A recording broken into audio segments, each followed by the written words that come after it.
Alors, dans le cadre de la crise sanitaire, nous respectons les mesures de distanciation sociale, pas à moins d'un mètre. Nous portons un masque et nous ouvrons les fenêtres des locaux. Mais pour améliorer la compréhension de cet entretien, nous allons l'enlever.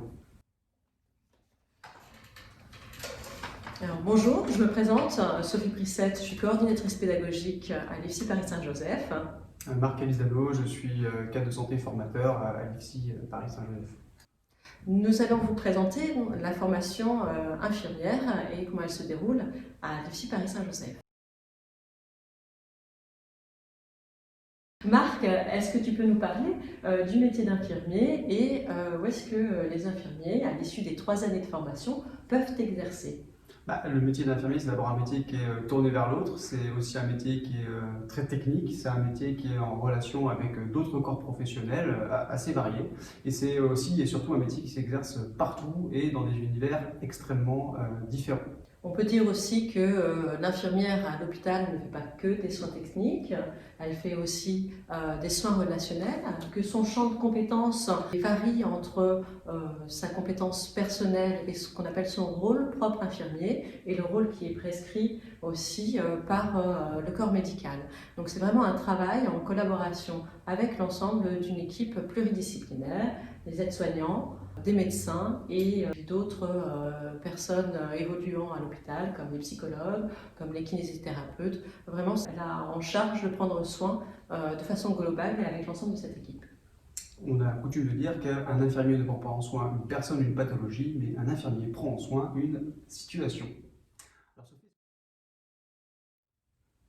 Alors, Sophie, est-ce que tu peux nous parler de l'organisation de la formation ici à l'IFSI Saint-Joseph? Alors, la formation, elle s'organise autour de 3 axes. Donc, les cours à la faculté, les cours à l'IFSI et puis l'apprentissage en stage. L'apprentissage à la faculté se fait via une plateforme Moodle et en lien avec la faculté Université de Paris, avec laquelle nous sommes conventionnés, l'Université de Paris. Et puis il y a aussi des cours à l'IFSI Paris-Saint-Joseph, donc l'ensemble des travaux dirigés, des travaux pratiques, délivrés par les formateurs de l'IFSI Paris-Saint-Joseph, dont fait partie Marc. Et il y a aussi des enseignements qui sont, en tout cas l'apprentissage clinique en stage, où là ce sont les tuteurs de stage, les infirmiers, infirmières qui vont encadrer les étudiants pour qu'ils puissent progresser dans leur apprentissage clinique. On peut aussi préciser que les cours mis à disposition par l'Université de Paris sont disponibles en distanciel via des plateformes informatiques. Concernant les stages, vous pourrez visionner la vidéo de la coordinatrice des stages qui vous expliquera en détail donc, la qualification des stages. Ce qu'on peut dire maintenant, c'est qu'il y a 4 typologies de stages. Des stages de soins de courte durée, des stages de soins de longue durée, des stages en psychiatrie et des stages en lieu de vie, donc de soins à domicile pour la majorité de ceux-ci. Alors Sophie, est-ce que tu peux nous parler des objectifs pédagogiques de l'IFSI Saint-Joseph, s'il te plaît? Alors les objectifs pédagogiques sont centrés sur l'étudiant et son autonomie dans l'apprentissage. Donc les cadres formateurs réalisent un suivi pédagogique personnalisé auprès d'eux dans le but de les autonomiser dans leur apprentissage et dans l'exercice de leur future profession. L'autonomie, ça ne veut pas dire qu'ils sont tout seuls derrière leurs cours et puis tout seuls à évoluer et à progresser, mais ils sont bien accompagnés par leur cadre formateur référent de suivi pédagogique et sur lequel ils peuvent s'appuyer ou non, selon leurs souhaits, selon leurs besoins. Notre objectif, c'est aussi que les étudiants acquièrent les 10 compétences qui sont nécessaires à l'obtention du diplôme d'État. Alors ces 10 compétences s'obtiennent à la fois par l'acquisition des apprentissages en stage sur le terrain et par la validation des unités d'enseignement ici à l'IFSI. Alors Sophie, selon toi, quels sont les atouts de l'Institut de formation de Paris-Saint-Joseph? Eh bien, l'atout fondamental, je dirais que c'est la variété des méthodes pédagogiques que nous utilisons à l'IFSI. Et dans cette variété de méthodes pédagogiques, on y retrouve la simulation en santé, qui est une méthode interactive et active des étudiants pour l'apprentissage de gestes techniques dans le cadre d'une simulation qu'on appellera procédurale ou dans le cadre de la simulation qu'on appelle pleine échelle où on utilise un mannequin haute technologie entre autres, l'acquisition d'un raisonnement clinique et d'actions qui sont adaptées à une situation de soins donnés. On a d'autres méthodes pédagogiques qui sont interactives, qui nécessitent le travail en petits groupes et donc qui facilitent la confrontation d'idées et la confrontation de raisonnement des étudiants, particulièrement l'analyse par problème.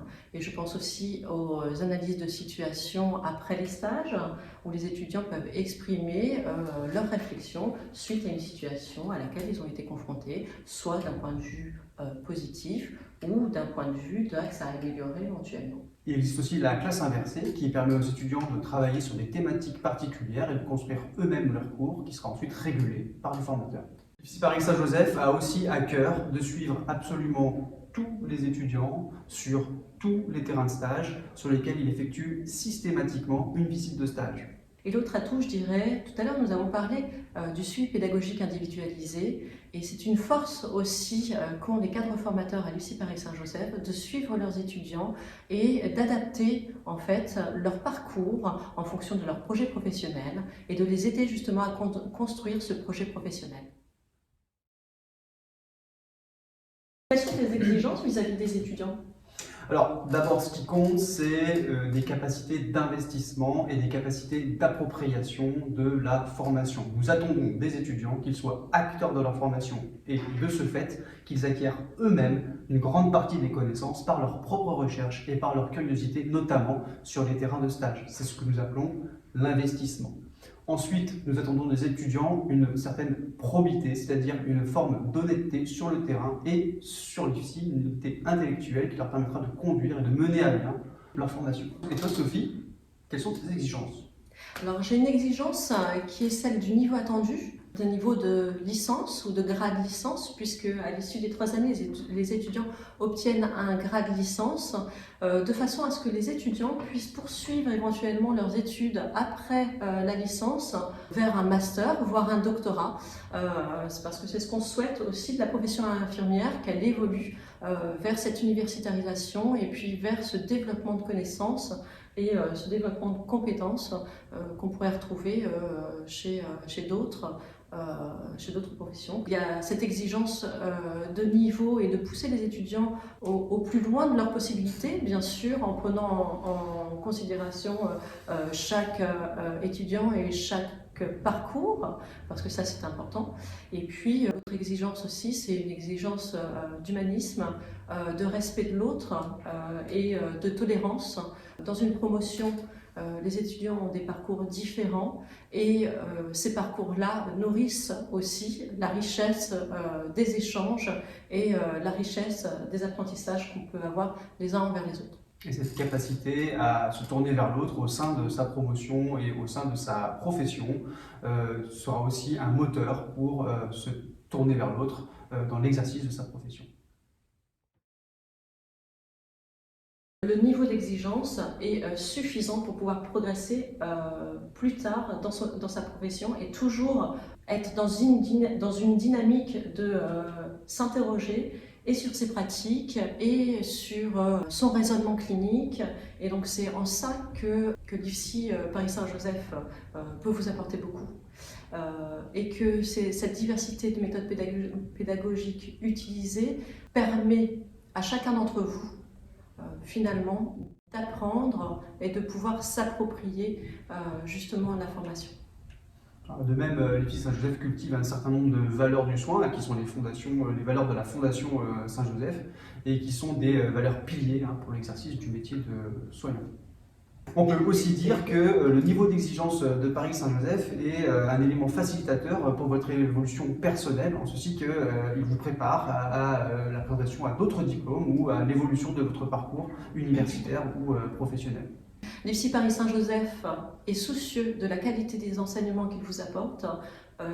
L'IFSI et les cadres formateurs et l'ensemble de l'équipe pédagogique est dans une démarche d'amélioration continue de la qualité de ces enseignements. Et puis il y a un aspect aussi important que nous n'avons pas évoqué jusqu'à présent, c'est que vous êtes consultés, vous étudiants ou futurs étudiants, systématiquement à chaque fin de semestre pour nous donner votre regard et votre avis sur les enseignements dans un but d'amélioration. Cet aspect-là, prendre en compte votre parole, est un élément, je pense, qui peut vous faire venir chez nous. N'hésitez pas à nous contacter, n'hésitez pas à vous inscrire à l'IFSI Paris Saint-Joseph. À bientôt! À bientôt, merci!